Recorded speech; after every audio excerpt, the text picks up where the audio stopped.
스위치 코인을 지금 가지고 계시는 에반 카론 CEO께서 오셨습니다. 네.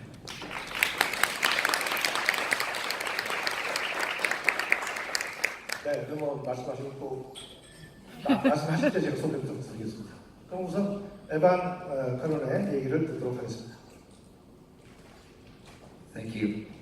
I'm going to be speaking about the future of cryptocurrencies, but before I do, I make it a point to take a selfie before every speech. So I'm about to do that now. So if everyone wants to smile or do whatever they need to do.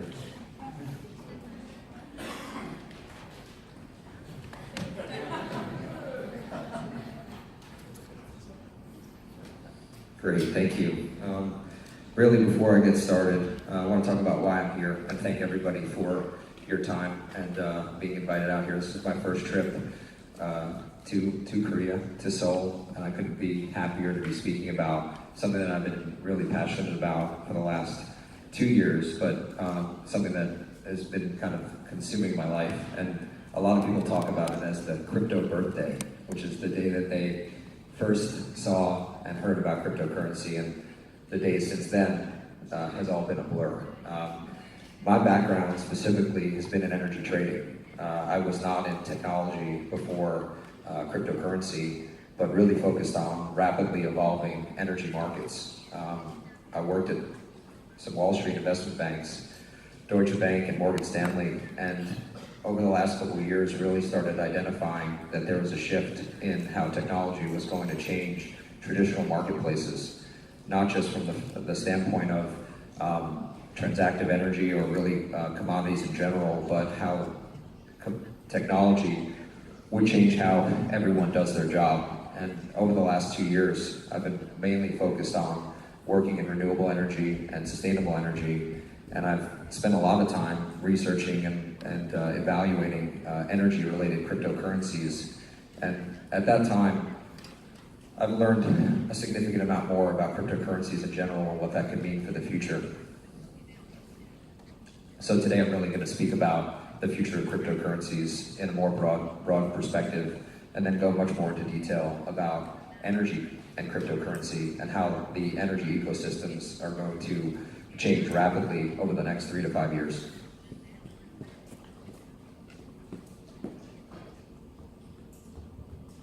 So when I say the future is not ours to see, what I mean by that is rapidly evolving technology is very hard to predict what will be the next best thing. If we look at blockchain 2013, 2014, 2015, it was really focused on Bitcoin. And that was the entry into what we now see as a significant amount of cryptocurrency adoption. Over 1,700 cryptocurrencies now, some very valuable, most not so much. But let me begin by stating the obvious. We don't know what cryptocurrency and tokens are going to do in the future. I think many of us here believe that blockchain and tokenization represent unlimited potential to disrupt things in this world, and live in widespread adoption is given. So rather than tell you where the market is going, let me instead focus on where I believe the greatest opportunities lie in terms of economic and social value. I think where we'll see likely adoption is things that have the ability to quickly scale, and obviously energy is one of them. I think it represents enormous potential, and one I'm obviously very familiar with. So to begin with, I'd like to propose a very high-level way of thinking about adoption in the crypto market. Adoption is what will drive value in cryptocurrency, specifically publicly traded cryptocurrency. A lot of the speakers before spoke about private blockchains disrupting current business practices. I fully stand for that. If you look at process automation specifically, that's where blockchain will eventually remove a significant portion of jobs. And rather than kind of going too idealistic, the jobs markets globally will compress due to blockchain. And social blockchains, specifically ones that have high social impact, will be a significant amount of attention should be drawn towards that. So I believe that there's 2 primary drivers of adoption in cryptocurrency, and that is value and friction. We will see token adoption in industries and use cases where potential value is high and friction is low. And so we can dig a bit more into detail from there. This chart here is really this matrix, is where markets will gradually move towards in terms of applications of cryptocurrencies. So obviously things that have low friction and high value will yield to widespread adoption. What I mean by friction is I mean regulatory friction, things that have entrenched utilities, entrenched government interests, and basically the number of barriers and how firm those barriers are. As you can see, I've listed a number of questions here on friction. To get to more of the core of what I'm talking about, is there a problem and does the solution require a blockchain? A lot of cryptocurrency ICOs and projects now might have very kind of unexplained value and use of blockchain. Is there an existing market, or is this a new concept? How many competitors and traditionally non-crypto competitors exist, and do customers like the non-crypto solutions? And how entrenched are those competitors, and what do they stand to lose? The other one is obviously regulation. In the US, SEC regulations have shifted even from October to where we are today, where they list almost every token that is launched right now as a security token, whereas 3 weeks ago, or even 6 weeks ago, those tokens were considered utility tokens. That poses some significant issues with the ICO market currently. There was a ruling over just the last week around SEC and exchanges specifically, and exchanges were going to have a significant issue listing tokens that were considered securities. That's probably one of the reasons why we've seen a significant drop in crypto markets over the last couple of weeks. Now what I talk about is I'm personally surprised at how few tokens seem to answer just these questions. I think at this stage we're seeing a massive proliferation of tokens, but in many cases, thinking seems that tokens and blockchain are good and therefore can fix everything. I think it's also important to keep in mind that while replacing the existing solution is hard, trying to convince the world that something which does not exist today is useful to them and therefore should be adopted is even harder. It's for that reason that I believe that any token that claims to be a gateway of an unknown future is likely going to face many more obstacles to its success. Even if they're right about future, there are risks of moving too early anyway. It's not enough to be right, you also have to be lucky. There are a few questions about covering competition, and I'll keep my comments pretty high level on this topic. It probably goes without saying that if you have a large number of existing alternatives with a happy customer base that enjoys protection of regulators and deeply entrenched with government, then you face some serious challenges. Then there's some serious overlap between competitors, and I'll be discussing in the value section what is bad about the content and solutions that exist. So, go to the next slide. Which tokens will win? When we talked about earlier around token design, we talked about tokens that had low friction and high value. Over the last few months, there's been a significant amount of growth in technology on new consensus algorithms, and I'll touch briefly on those. The traditional proof of work consensus algorithms, which is kind of near and dear to my heart, which is the traditional mining for ASICs and GPUs, has a significant impact on the environment in terms of energy production and consumption. Those technologies, as they scale, if we're looking at global adoption, pose serious consequences for the environment.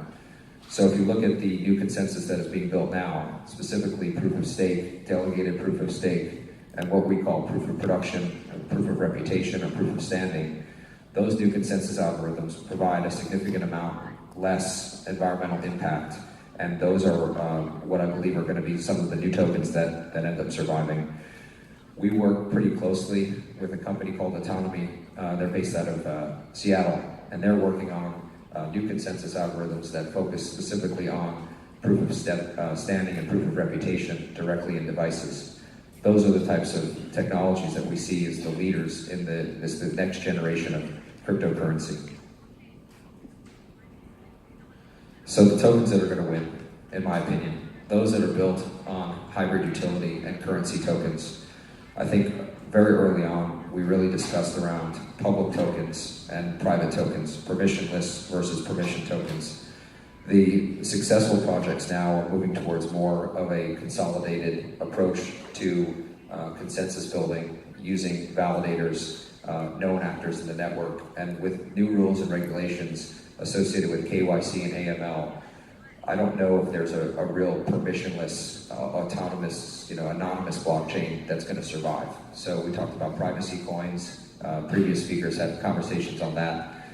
That's a concern, specifically because as we regulate and as we end up authenticating and giving more value to cryptocurrencies in general from a regulatory perspective, those type of tokens won't necessarily end up surviving. The next topic here is scalable blockchain and technology platforms. I think one of the biggest criticisms now on blockchain solutions from a scaling perspective is that none of them currently have a reasonable solution for scaling. We've seen Bitcoin with Lightning Network, we've seen Raiden, Plasma. Those are unproven, but eventually that problem will be solved. If you look at as you get increased flexibility, you potentially lose security. So there are very smart people out there now working on new consensus approaches to basically these problems that I'm posing. The last piece is pretty important. The blockchain specifically has the ability to change how people communicate with each other, change how communities are built, and it gives everybody economic interest in the platforms that they believe in. My thoughts here are that those blockchains that are going to survive actually have real economic and social impact and actually solve real world problems. Not those blockchains that are focused on optimizing ad networks or ones that are looking to be the next version of Medium or Twitter. Those that actually have real economic impact and social impact to the world. And that includes projects that fix supply chain management, projects that reduce pollution, projects that are focused on more sustainable business practices, and projects that support circular economies and more sustainable ecosystems.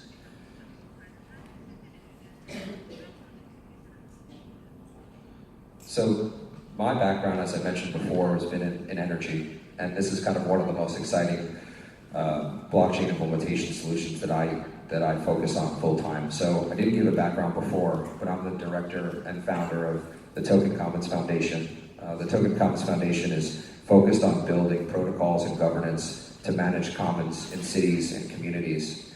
And what I mean by that is focused on cooperative engagement between community members to reduce impact and reduce their footprint, both on a carbon basis as well as traditional use of resources. This slide here really speaks towards what we think about energy market disruption. And it's not just in the US, but it's globally. As we move towards a more green grid and a more sustainable ecosystems for energy, transactive energy is something that has been the most exciting for blockchain. There's over 122 blockchain and energy companies now that are focused on improving the way that we produce and consume electricity worldwide. This kind of circular chart really focuses on the kind of 4 or 5 pillars of how blockchain can affect energy specifically. A lot of companies focus on behind the meter, which is traditional demand resources. What we're focused on, the company that I work with, is focused on renewable energy and incentivizing renewable and sustainable ecosystems through building new consensus in sustainable technologies. I think when you look at blockchain and what it can enable, this was not possible before. Energy specifically is significantly data intensive and very siloed. There's no incentive, the incentive mechanisms are broken. The energy companies and utilities control a significant amount of the resources. But as we move towards a more deregulated energy grid, which is happening everywhere now, it's happening in Japan, Southeast Asia, Europe, the United States, Mexico, South America, and Latin America. The blockchain can allow for new opportunities in how the grid greens and how everyone can control their own energy resources. Not sure how much time I have left, but I could talk about this for quite some time. I just kind of wanted to provide some kind of final thoughts here. Cryptocurrencies are an exciting industry. I think everyone that I know in the US that used to trade commodities is now involved in cryptocurrency. I think you're seeing rapid adoption of the ideals and ideas around what cryptocurrencies can provide, what kind of economic freedom it can provide, what type of new economic models it can support. And I think that the smart money is the first money in. And they say that in many markets, once the retail investor gets involved, it's too late. In this case, the retail investor is the one leading the charge, and VCs and institutional money is a bit slow to adopt because it's very disruptive to their business practices. So that being said, I'm excited about the opportunity, blockchain and cryptocurrency, and thank you very much for your time.